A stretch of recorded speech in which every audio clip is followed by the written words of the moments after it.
हमने 50 साल पहले सुना था, दुर्लभम भारते जन्म मानुष्यम तत्र दुर्लभम, बड़े भाग मानुष तन पावा। तो इसमें ये तो सत्य है, कितने ही पूर्वजों के पुण्य और सुकृत के कारण हमारा जन्म भारत में हुआ, एक विशिष्ट परिस्थिति में हुआ, एक विशिष्ट काम में हम सब लगे हुए हैं। केवल मुझे एक बात ऐड करना है इसमें कि स्थितियों का, परिस्थितियों का दबाव ऐसा है कि सेंस ऑफ अर्जेंसी की ज़रूरत है। इम्पॉर्टेंट चीज़ें भी बैक सीट लेती हैं अर्जेंट सिचुएशन में, इसलिए सेंस ऑफ अर्जेंसी की ज़रूरत है, जो कि सिचुएशन का डिमांड है। पहले ऐसी स्थितियां नहीं आई थी। जैसे मनुष्य का अस्तित्व ही संकट में है, भारत में नहीं, दुनिया में। ये भी बड़े समझदार लोग, शक्तिशाली लोग वो कह रहे हैं दुनिया चलाने के लिए 55 करोड़ लोग पर्याप्त हैं। 650 करोड़ किस लिए? अब 650 करोड़ तो उनकी नज़र में डेडवुड हैं, बर्डन हैं। Those who cannot perform should perish.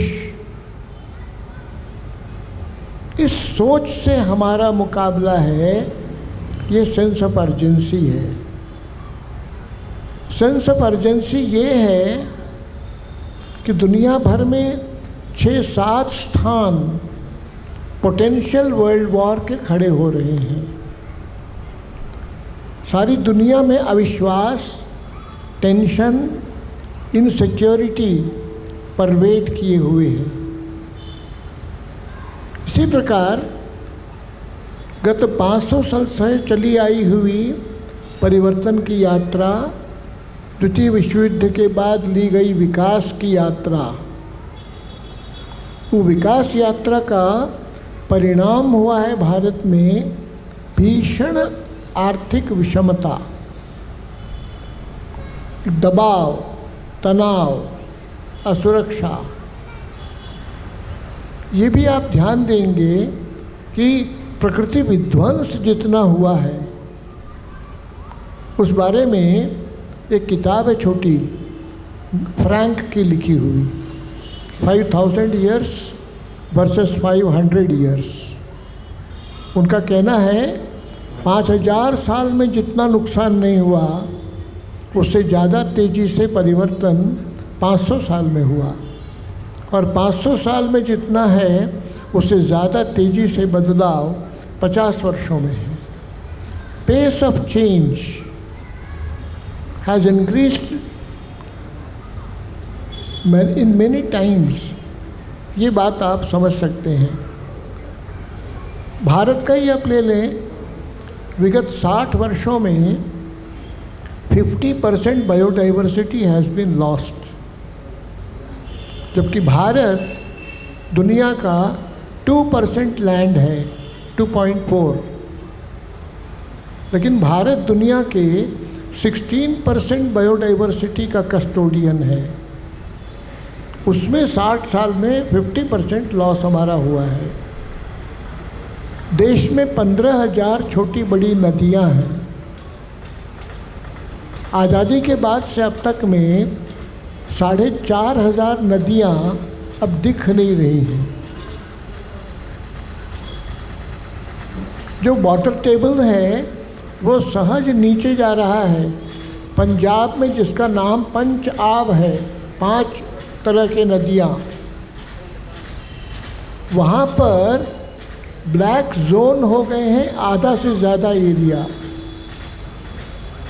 Agra, आधा एक आगरा डार्क जोन है।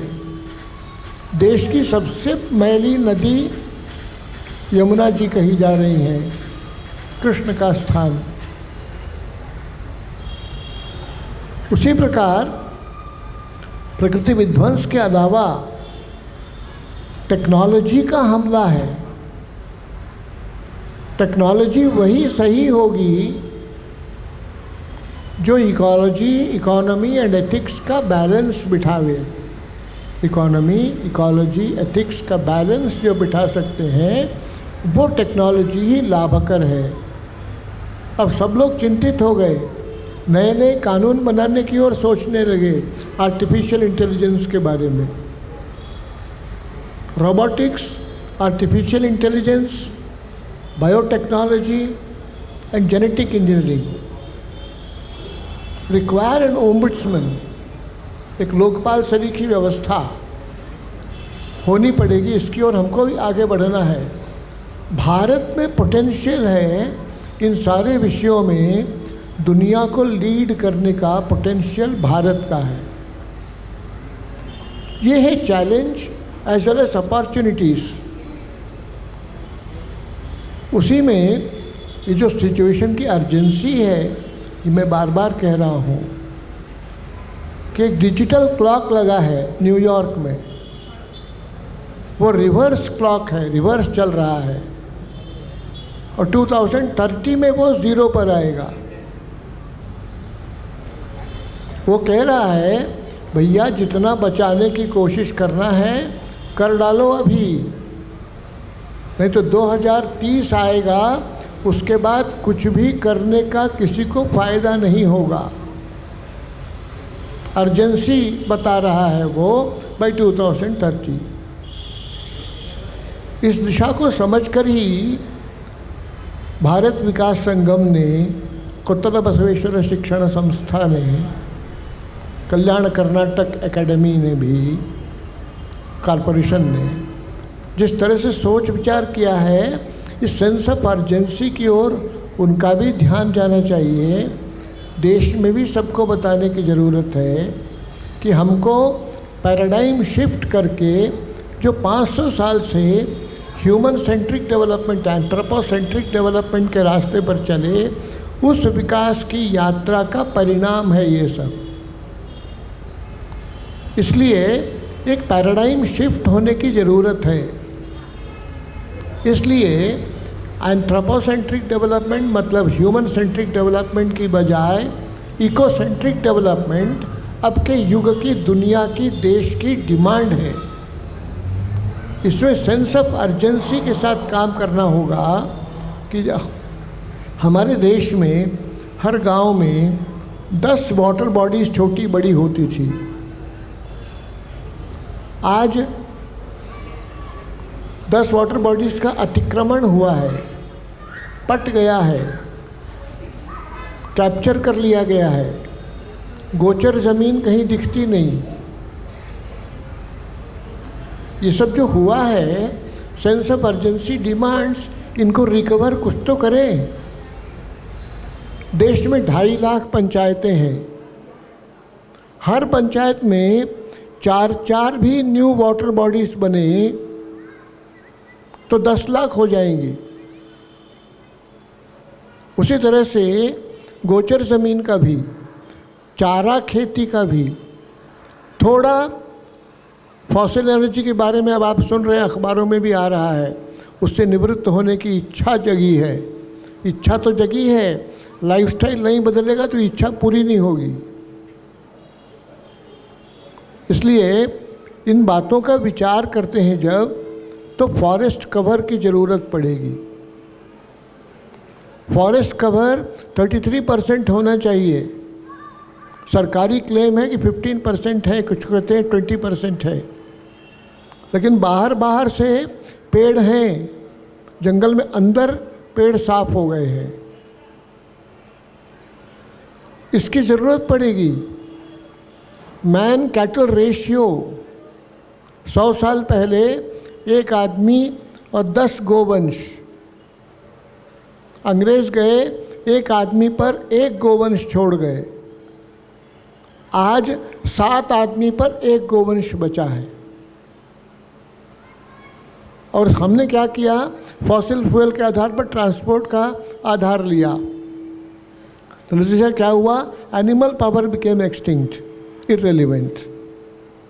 इसलिए नर गोवंश का उपयोग किया, जो सहज खेती में भी उसका बाई प्रोडक्ट होता था गोबर, उसको हमने त्याज्य कर दिया, तो कॉस्ट भी बढ़ गया, डिपेंडेंस ऑन फॉरेन ऑल्सो हो गया। एनर्जी रिसोर्सेज के इंडियन कंटेक्स्ट में हमको जो अल्टरनेटिव रिसोर्सेज खोजने थे, हम उसमें पीछे रहे। भारत को हमने भारत के नज़रिए से देखा नहीं, समझा नहीं। हमने यूरोप के कंटेक्स्ट में भारत को समझने की कोशिश की। अब भारत जग रहा है, अब भारत परिवर्तन की ओर है।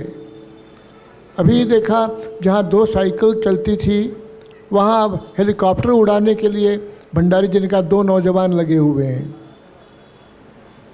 बदल रहा है, बढ़ रहे हैं, सही समझ आ रही है। Colonial hangover, partition hangover and hollow government dependent socialism, इसको अब पार कर गए हैं। अपने को अपनी तरह से देखकर, भारत को भारत के नज़रिए से समझकर आगे बढ़ने की इच्छा बढ़ी है।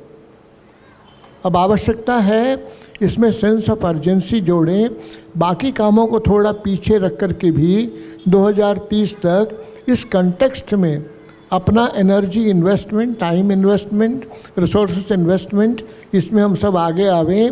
ये आज के युग की पुकार है। इसमें हम सबको अपने देश के पूर्वज, महापुरुष, सभी लोग, देवी देवता और भारत माता हमको इस दिशा में प्रेरणा दे, इस दिशा में सक्रिय करे, ये प्रार्थना करता हुआ मैं अपनी बात पूरी करता हूँ।